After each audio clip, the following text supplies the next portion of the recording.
con todos ustedes. Y con su espíritu. Lectura del Santo Evangelio según San Marcos. Gloria a ti, Señor Jesús. La lectura está tomada del capítulo 1, versículos del 14 al 20. En aquel tiempo, después de que tomaron preso a Juan, Jesús fue a Galilea y empezó a proclamar la buena nueva de Dios. Decía: el tiempo se ha cumplido, el reino de Dios está cerca, cambien sus caminos y crean en la buena nueva.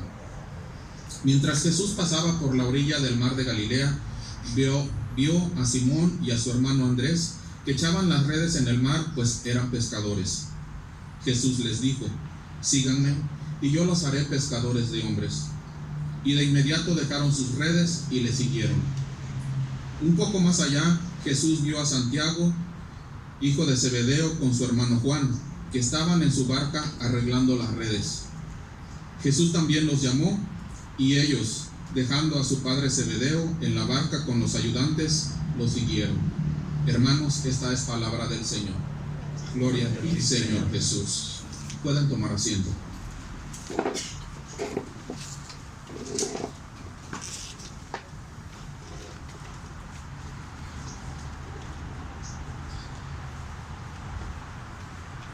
Mis hermanos, estaba escuchando una reflexión que se me hizo algo de pensar, algo muy interesante. Es muy cortita, pero creo que tiene mucha enseñanza. Esta es una persona que tiene entre 75 y 80 años de edad y está en el hospital. Y cuando él llega al hospital lo pusieron oxígeno, porque ya ven ahorita con las enfermedades cómo ha estado y la falta de oxígeno. Y él lo conectan a una máquina de oxígeno y dura un día, 24 horas con el oxígeno. Y al salir del hospital ya le dan de alta y va saliendo y le dicen: señores, van a ser $200 por el oxígeno. Y él empieza a llorar, el señor se pone a llorar. Y los personajes del hospital piensan que porque él no tiene dinero para pagarlo, o porque le dicen: no señor, si no tiene dinero no se preocupe, podemos hacer algo. Y él dice: no lloro porque no tengo dinero, yo tengo dinero para pagarlo. Dice: lo que me preocupa es que si ustedes me cobraron $200 por 24 horas de oxígeno, ¿cuánto le debo a Dios? Vamos haciendo cuentas. Entonces a veces nos debemos de poner a pensarnos: ¿cuánto le debemos a Dios? ¿Qué tanto Dios ha hecho en nuestras vidas? ¿Y qué tanto nosotros hemos hecho por agradecimiento? No digan por pagar, por agradecimiento a nuestro Dios. Cuando escuché esa reflexión se me hizo cortita, pero se me hizo muy bonita y la he estado pensando hace unos días. No la escuché ayer, antes, ya tengo días que la escuché y la he traído en mi mente, en mis días, y se me viene cada ratito en mi mente: ¿cuánto le debo a Dios? Y no es tanto lo que le deba o que tengo que preocupar, sino me preocupo cómo puedo empezar a oponerte, cómo puedo ser una persona que yo te pueda mostrar de que hay agradecimiento por las bendiciones que tú has hecho en mi vida, más que nada. Y se me hizo muy bonita y se me quedó, y espero que ustedes se pongan a reflexionar un poquito en ello, porque es interesante. Pero vamos un poquito con nuestras lecturas, con nuestra misa, nuestra homilía. Y yo quiero, estamos ahorita en tiempo ordinario, y a veces nos dicen: no, es tiempo ordinario, y a veces nos quedamos: ¿qué es tiempo ordinario? ¿Qué tenemos que hacer en tiempo ordinario? Ya pasó donde estuvimos en el tiempo de Adviento, estuvimos preparando para recibir al niño Dios. Lo recibimos, hubo el nacimiento, y luego tuvimos Reyes, y luego tuvimos el bautismo. Son fechas muy marcadas, pero entonces entramos al tiempo ordinario de la liturgia. Entonces ahí, ¿qué es? ¿Ya qué vamos a hacer? ¿Ya no vamos a hacer nada? ¿Ya terminó hasta ahí porque ya pasó ese tiempo marcado? La liturgia es: si nosotros nos preparamos en Adviento, recibimos a Jesús y Él está en nosotros, entonces ahora tenemos que organizar. Ordenamiento es de ordenar nuestra vida con Dios. Tenemos que ponernos, sabemos que ya lo recibimos, ahora ¿qué vamos a hacer con Él? No nomás, ok, ya lo recibí, ya me preparé, ya lo tengo, ya acabé. No, ahí vamos a comenzar, vamos a ver, a ordenar qué es lo que vamos a hacer con Él, cómo lo vamos a hacer, por qué lo recibimos, cuál era el deseo de recibirlo. Es lo que tenemos que estar analizando durante este tiempo. Enseguida vendrá Cuaresma, la Semana Santa, y todos esos tiempos también otra vez marcados. Y les digo esto porque es bueno saber en qué parte vamos de la vida de Jesús. Yo sí lo pongo de esta manera.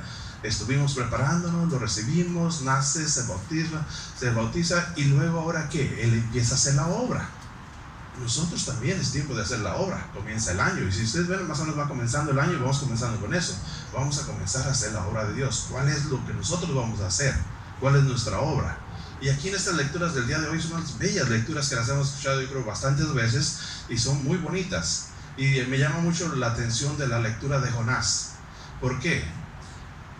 El libro de Jonás es un libro muy pequeño, pero tiene mucha enseñanza. Y Jonás aquí dice, la segunda vez que Dios le habla y lo manda al pueblo de Nínive, ¿verdad? Entonces, ¿qué pasó la primera vez? ¿Quién se acuerda de Jonás, en la historia de Jonás? ¿Qué pasó la primera vez? Ya le había hablado una vez, pero pasó algo. Y esa primera vez, él no quiso hacer la voluntad de Dios. Él quiso esconderse de Dios. Él quiso huir de Dios.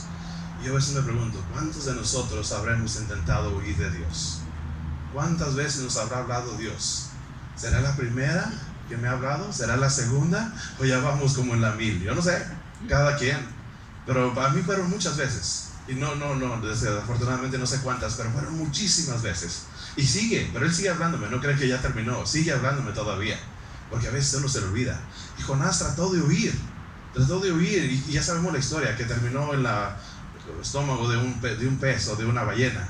Entonces nosotros, por más que él quiso huir, no hubo manera de huir. Pero la segunda vez que le habla, él responde. Y él va, porque dice, ya sabe que no hay manera de huir de él. Dice, ¿a dónde voy? Entonces mejor es obediente. Y con consecuencia de su obediencia, ¿qué pasó? Le dice, ve a este pueblo. Y este pueblo estaba destinado para ser destruido, porque había mucha maldad en ese pueblo. Había mucho desorden en ese pueblo. Mucha promiscuidad, mucha bebida, mucha droga, mucho sexo, todo estaba mal ese pueblo. Y luego yo me puse a analizar, ¿qué tan mal estaba? ¿Estaría como está el de nosotros ahorita? A lo mejor nosotros estamos casi igual como ese pueblo, como esa ciudad. Yo veo todas esas cosas que se anuncian que estaban en ese pueblo y que Dios lo quería destruir. Estamos en ese mismo nivel. Pero me impresiona que Jonás, Dios le pide que vaya y predique y les anuncie la destrucción del pueblo, y la gente los escuchó. Él tenía miedo porque era un pueblo grande. Dice que se necesitaba 3 días caminando para cruzarlo. Era un pueblo grande y era un pueblo de gente violenta. ¿Violenta por qué? Porque había maldad. Y cuando la gente tiene maldad, había todo menos Dios. No tenían a Dios en su corazón. Y si la gente no tiene a Dios, no les preocupa en hacerle mal a otras personas. Entonces él por eso tenía miedo, porque él sabía que era un pueblo que no le temía a Dios, no tenían el conocimiento de Dios. Y ir a hablarles a personas que no conocen a Dios es muy difícil. Pero a eso estamos llamados. Anda y háblale a las personas que no conocen de Dios. Salva a las personas que no conocen de Dios. Es muy fácil, y les voy a decir, sí es fácil predicar aquí, porque ustedes conocen de Dios y lo que yo les estoy hablando no es nuevo para ustedes. Estamos aprendiendo, estamos queriendo ser mejores personas, estamos siendo obedientes, pero ya conocemos este lenguaje. Pero yo me pongo a pensar, ir a un lugar donde no conocen de Dios, donde hay gente peligrosa, pues sí da miedo. Pero Jonás fue obediente y hizo lo que se le estaba pidiendo. Entonces, cuando él hace eso, ¿qué pasa en consecuencia? Dios perdona al pueblo. Pero ellos hicieron algo. Dice que todos se vistieron de traje, desde el menor hasta el más grande. No fue que lo ignoraron la predicación que él iba haciendo. Él iba predicando, les iba diciendo que lo que tenían que hacer, y ellos lo hicieron. Ellos le creyeron a Jonás. Y uno piensa, es que yo no voy a ir a predicar porque a mí no me van a creer. Ellos no conocen de Dios, y como no conocen de Dios no me van a creer, entonces yo para qué voy. Yo no sé, pero a mí me pasaba en mi mente eso. Yo no le voy a hablar a esta persona del trabajo, pues él no conoce nada de Dios, se va a reír de mí. Pero nosotros no sabemos. Nosotros pensamos, porque estamos pensando humanamente, de que la gente no va a escucharnos, de que no va a hacer caso. Pero a veces nos llevamos sorpresas. Y yo estoy seguro que Jonás se llevó la sorpresa de que ese pueblo no fue destruido. Y así quisiera yo también que nosotros nos llenáramos de sorpresas, de ver que personas que nunca pensamos que iban a escuchar la palabra de Dios, y nosotros le hablamos de la palabra de Dios y ellos la escucharon. Aún al que menos pensemos que va a hacer caso, hay que hablarle de Dios. Hay que pedirle a Dios, ¿cómo yo le llego a esta persona? ¿Cuáles son las palabras que quieres que yo utilice? Porque a lo mejor nosotros no las conocemos, pero Dios te las va a dar. Pero tenemos que hacer nuestra parte, tenemos que hacer la lucha. Les digo, entre más he tratado de hablar de Dios, en el trabajo he visto personas que yo no pensaba que les interesaban las cosas de Dios, y yo cada rato van y me preguntan cosas. Jefe, ¿cómo hacemos esto? ¿Y qué dice Dios de esto? Jefe, ¿qué pasa con esto? ¿Y por qué no nos pone alabanzas? Ahora ya tiene días que no nos ha puesto. Y pongan las alabanzas. Y yo digo, esta persona, si yo me daba, no sé, no me animaba a hablarle porque lo miraba como grosero, como que todo era superficial, no le importaba nada de las cosas de Dios. Y ahora lo veo con un corazón bien, como muy dócil. Entonces digo, Dios lo está tocando. Le hacía falta a Dios en su corazón y no lo tenía. Lo está sintiendo, a lo mejor poquito, pero está bien, aunque sea poquito. ¿Cuándo fue que Jesús empezó a predicar? Jesús empieza a predicar cuando pasó una situación difícil. Juan Bautista es encerrado, es encarcelado, y a través de esa situación él empieza a predicar. No pues justamente cuando se bautiza, sino él comienza cuando Juan Bautista es encerrado, cuando está apresado. Y él empieza y sigue más o menos con lo mismo que Juan estaba predicando. Cambien sus vidas, los tiempos están cercas, arrepiéntanse. Él empieza también con ese mismo mensaje. Sigue, escuchen el evangelio, las buenas nuevas. Él empieza a seguir con ese mensaje. Y también, pero fue en un tiempo donde hubo una situación difícil, donde encierran a Juan. Cuando él hace su primer milagro, también fue en una situación difícil, donde se acaba el vino en las bodas. Y la mamá le dice, ponte a trabajar. Y convierte el agua en vino. Había una situación difícil. Entonces nosotros también a veces vemos, pero es que aquí está difícil. Es justamente en el momento que Dios quiere que actuemos. Cuando todo está bien, pues no tiene chiste. Cuando las cosas están difíciles es cuando nosotros tenemos que responder y demostrar de que somos cristianos, de que conocemos a Dios, de que tenemos a Dios en nuestro corazón. Es ahí. Y así como Dios transformó el agua en vino, Él quiere transformarnos también a nosotros. Él va pasando y ve a estos discípulos y les habla. Y ellos, algo que me impresiona tanto, que responden así. Dice que estaban aventando las redes, son pescadores, y Jesús va pasando y les dice, vengan y síganme. Y ellos dejan sus redes y lo siguen. Y yo digo, ¿cómo tan fácil? ¿Cómo ellos fueron tan obedientes? ¿Qué miraban en Jesús? ¿Qué hacía que Jesús les transmitía que lo siguieron tan fácil? Porque uno a veces le habla a la gente y lo ve uno que pone resistencia. La gente no es a veces tan fácil, pero a él lo siguieron rápido. ¿Y a ellos les fue bien o les fue mal? A ellos les fue muy bien, cambiaron su vida, salvaron su vida, pero no nomás salvaron la de ellos, salvaron la de muchas personas. Estamos escuchando palabra gracias a ellos que fueron obedientes a Jesús. Y pasa no nomás con ellos, van los que siguen y están con el papá. Y dice que les están arreglando sus redes y les dice, vénganse, y dejan al papá con los trabajadores ahí, con los ayudantes. Y se van con él también, los otros dos. Y se me hace tan bonito cuando escucho estas lecturas, porque digo, así debemos de reaccionar nosotros. Cuando Jesús nos habla, cuando Dios nos habla, tenemos que no pensar, simplemente actuar. Voy, ¿a dónde? A donde tú quieras. ¿Por qué? Porque sé que estoy bien contigo. Esto es lo que yo necesito en mi vida. Te necesito a ti. Y lo que tú quieras yo lo voy a hacer. Vamos a plantar eso en nuestro corazón, que nos sentamos seguros de que estando con Él vamos a estar bien. Y vamos a responderle a Él de esa manera. Ellos dejaron allí, ¿a quién? A su padre. O sea que dejaron a familias, dejaron todo. Pero Dios a veces ni nos exige tanto. Simplemente yo lo que digo, vamos a ver cómo puedo ser agradecido contigo, Dios. Vamos a empezar a ver cuántas bendiciones tengo. Pónganse un día en su oración, y yo creo que no la vamos a terminar muy pronto, a ver cuántas bendiciones tenemos. ¿En qué me has bendecido? Porque hay personas que a veces te le dicen, ¿cuáles bendiciones? A mí no me ha dado bendiciones, puro sufrimiento en la vida. Aún cuando pensamos que es puro sufrimiento en la vida, ha habido bendiciones. Si nos ponemos a hacer una lista de las bendiciones, son muchísimas bendiciones. ¿Cuántas veces hemos hablado que aún antes de que nosotros conociéramos a Dios, Él ya estaba con nosotros? Él ya nos iba cuidando. El diácono José nos comentaba en la homilía del domingo pasado que Jesús, la madre, se conecta con el Hijo desde el vientre. Así es Dios. Él nos conoce desde el vientre de nuestra madre.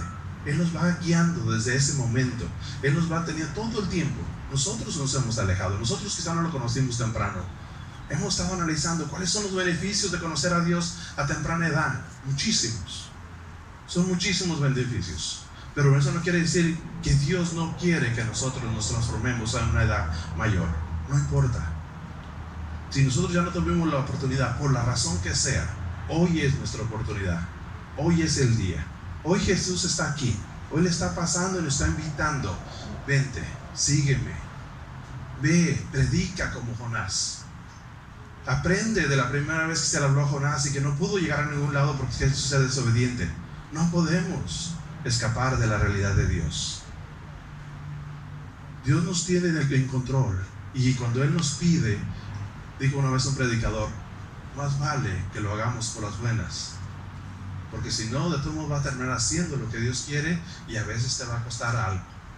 ¿Y cuántas personas no escuchamos? Sufrí un accidente y me convertí a Dios. Gracias a esta silla de ruedas me convertí a Dios. Tenemos a nuestro hermano que acaba de pasar a mejor vida, Leonzo. Gracias a esa silla de ruedas él se convirtió. Pero ¿por qué nosotros tenemos que llegar a una situación de esas? Cuando Dios nos está hablando ahorita que estamos bien. Vamos a ser agradecidos con Dios, decir gracias que me estás hablando y que estoy bien, que no has permitido algo malo en mi vida. Gracias, Dios mío, porque te descansé, te escuché, porque mandaste este ángel que me habló de ti y no tuve que llegar a un accidente. Mis hermanos, somos personas que Dios nos está cuidando con muchos ángeles diarios, que nos está protegiendo y que quiere que seamos Jonases, que quiere que seamos esos discípulos valientes y que llevemos la palabra a mucha más gente y que salvemos ciudades y ciudades. Nuestras ciudades están mal, pero si nosotros empezamos a predicar, Dios también las va a perdonar. Yo tengo fe que sí. Aquí somos muchos Jonás. Si cada quien agarramos un lugar, podemos cubrir mucha área. Jesús era solo y transformó el mundo. Nosotros somos muchos. A veces dicen, es que es una iglesia pequeña. No somos tan pequeños. Somos muchos. Y si cada quien empieza a predicar por su lado, Dios va a perdonar a toda la ciudad. Porque Él ya nos mostró en su palabra que Él lo hizo. Entonces nosotros vamos a hacerlo. Esa es la invitación para ahora. Eso es lo que Dios nos está hablando hoy. Vengan a mí, dejen todo, confíen en mí y lleven la palabra de Dios.